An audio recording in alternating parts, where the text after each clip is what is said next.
নমস্কাৰ আটাইকে স্বাগতম জনাইছোঁ FNS মিডিয়ালৈ। অখিল গগৈ শিৱসাগৰৰ বিধায়ক অখিল গগৈয়ে নিৰ্বাচনী একেবাৰে মাৰাথন নিৰ্বাচনী প্ৰচাৰ কাৰ্য চলাই আছে।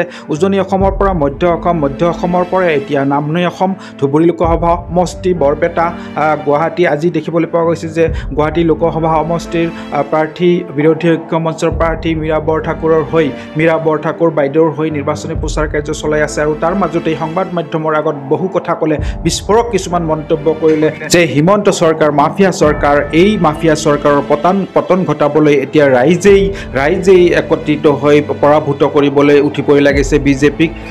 যদি আপুনি চেনেলটোত প্ৰথম তেন্তে চেনেলটো ছাবস্ক্ৰাইব কৰিবলৈ নাপাহৰিব। আহকচোন চাওঁ অখিল গগৈৰ মন্তব্যবোৰ। এতিয়া আহক একেলগে চাওঁ।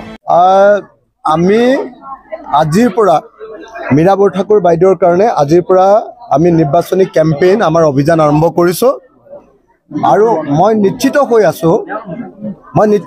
আছোঁ যে গুৱাহাটীবাসী ৰাইজে এবাৰ মীৰা বৰঠাকুৰ বাইদেউক জয়ী কৰাব। হিমন্ত বিশ্ব শৰ্মা চৰকাৰখন আৰু বিজেপি চৰকাৰখনে আমাৰ সমগ্ৰ অসমীয়া মানুহবিলাকক আৰু সমগ্ৰ ভাৰতৰ মানুহক জ্বলা কলা খুৱাইছে।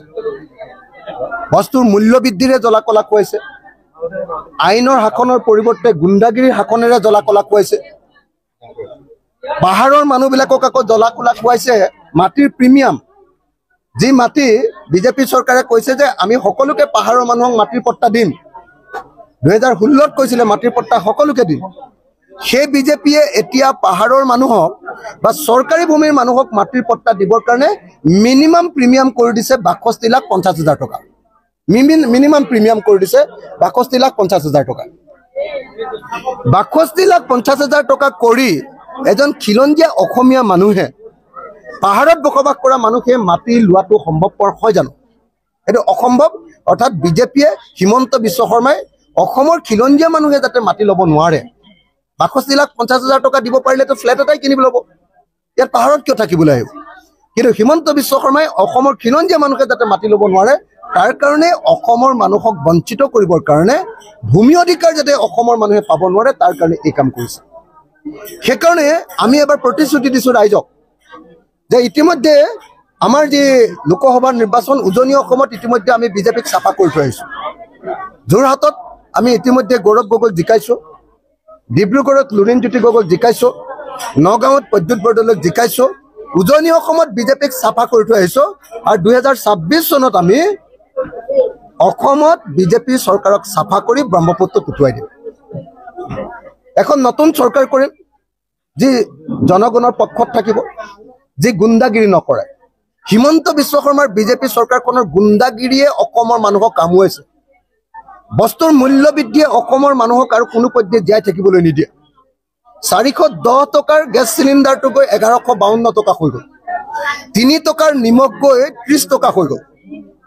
2 টকাৰ মুৰ্গীৰ ডিম গৈ এতিয়া 10 টকা হৈ গ'ল। 1 লিটাৰ মিঠাতেলৰ দাম 70 টকা আছিলে, এতিয়া 220 টকা হৈ গ'ল। 1 কেজি মচুৰ দাইলৰ দাম আছিলে 45 টকাৰ পৰা 47 টকা, এতিয়া নৰেন্দ্ৰ মোদীৰ দিনত 1 কেজি মচুৰ দাইলৰ দাম হৈ গ'ল 110 টকা।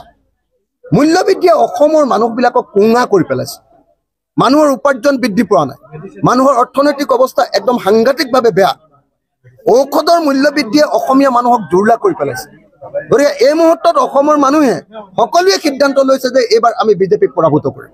আপোনালোকক মই কৈ দিছোঁ, এইবাৰ নিৰ্বাচনটো আচলতে আমি বিৰোধী পক্ষই বিজেপিৰ লগত খেলা নাই।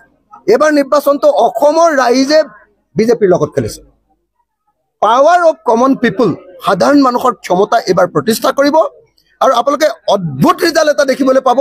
আৰু আপোনালোকে এইবাৰ দেখিবলৈ পাব যে অসমত কেৱল 5খনমান আসনহে এইবাৰ বিজেপিয়ে পাব। 14খনৰ ভিতৰত 14খনে পাম বুলি কৈ আছিলেতো, 14খনৰ ভিতৰত মাত্ৰ 5খনমান আসন পোৱাৰ চান্স আছে। বাকী আটাইবিলাকতে আমি বিৰোধী পক্ষ জিকিম। ৰাইজে আমাক আশীৰ্বাদ দিছে, ৰাইজে আমাক মৰম কৰিছে, ৰাইজে সিদ্ধান্ত লৈছে যে বিজেপিক হৰুৱাব। আৰু সেইকাৰণে মই আশা কৰিছোঁ যে গুৱাহাটীতো মীৰা বৰঠাকুৰ বাইদেউ এইবাৰ জিকিব। বিজুলী কলিতা মেধিক আমি নাম কেতিয়াও শুনা নাই। ইয়াৰ আগত বিজেপিৰ যিগৰাকী কেণ্ডিডেট দিছিলে তেওঁ নিমাতী কন্যা আছিলে, আৰু এইবাৰ যিগৰাকী কেণ্ডিডেট দিছে তেওঁ নিমাতী কন্যা। তাৰ বিপৰীতে মীৰা বৰঠাকুৰ বাইদেউ হ'ল অসমীয়া মহিলাৰ এটা সাহসিকতাৰ প্ৰতীক। আপোনালোকে নিজেই ভাবকচোন, য'ত বিজেপিৰ পৰা সুযোগ সুবিধা লোৱাৰ সুযোগ আছিলে তাত ৰুলিং পাৰ্টিৰ পৰা ওলাই আহি যুঁজবাগৰ কৰা মহিলাগৰাকীৰ নাম মীৰা বৰঠাকুৰ।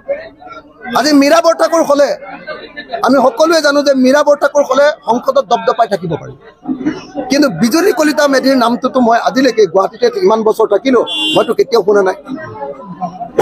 সেইকাৰণে আমি আজি গুৱাহাটীৰ মানুহক কৈছোঁ 2026 চনত আমি চৰকাৰ গঠন কৰিম, বিৰোধী ঐক্যমঞ্চই, আৰু 2027 চনৰ ভিতৰত গুৱাহাটীৰ সকলো চৰকাৰী ভূমিত বসবাস কৰা সকলো অসমীয়া খিলঞ্জীয়া মানুহক আমি মাটিৰ পট্টা দিম। আৰু প্ৰিমিয়াম হিচাপত খুব বেছি হ'ব যদি 5,000 টকা হ'ব। 5,000 টকাৰ প্ৰিমিয়ামত আমি অসমৰ সকলো মানুহকে খিলঞ্জীয়া মানুহক গুৱাহাটীত আমি মাটি দিয়াৰ ব্যৱস্থা কৰিম, যাতে গুৱাহাটীখন খিলঞ্জীয়া মানুহৰ হৈ থাকে, গুৱাহাটীখন যাতে অসমীয়া মানুহৰ হৈ থাকে, গুৱাহাটীত যাতে অসমীয়া মানুহৰ দপদপনি থাকে, গুৱাহাটীত যাতে হিমন্ত বিশ্ব শৰ্মাৰ সতে বাহিৰৰ মানুহৰ উপদ্ৰৱ বঢ়াব নোৱাৰে। তাৰ কাৰণে হিমন্ত বিশ্ব শৰ্মাৰ গুণ্ডাগিৰি কমাবৰ কাৰণে, হিমন্ত বিশ্ব শৰ্মাই যিমান গুণ্ডাগিৰি অসমত কৰিছে, মন গ'লে ঘৰ ভাঙি দিয়ে, মন গ'লে স্কুল বন্ধ কৰি দিয়ে, মন গ'লে তেওঁলোকে কি কৰে, যেতিয়াই মন যায় তেতিয়াই অসমীয়া যুৱক এজনক ধৰি লৈ যায়, ৰাতি 2টা বজাত গুলিয়াই এনকাউণ্টাৰ কৰি হত্যা কৰি দিয়ে। এই যে হিমন্ত বিশ্ব শৰ্মাৰ দাদাগিৰি, এই দাদাগিৰি অসমীয়া মানুহৰ কাৰণে অসহ্যকৰ হৈ গৈছে। হিমন্তৰ গুণ্ডাগিৰি বাঢ়িছে। গতিকে হিমন্তৰ গুণ্ডাগিৰি কমাবৰ কাৰণে এইবাৰ অসমীয়া মানুহে আৰু নৰেন্দ্ৰ মোদীৰ গুণ্ডাগিৰি কমাবৰ কাৰণে এইবাৰ অসমীয়া মানুহে নিশ্চিতভাৱে বিৰোধী ঐক্যমঞ্চক ভোট দিব, আৰু এইবাৰ বিৰোধী ঐক্যমঞ্চই বিশাল ভোটৰ ব্যৱধানত এইবাৰ আমি বেছিভাগ চিটতে বিজেপিক পৰাভূত কৰিব।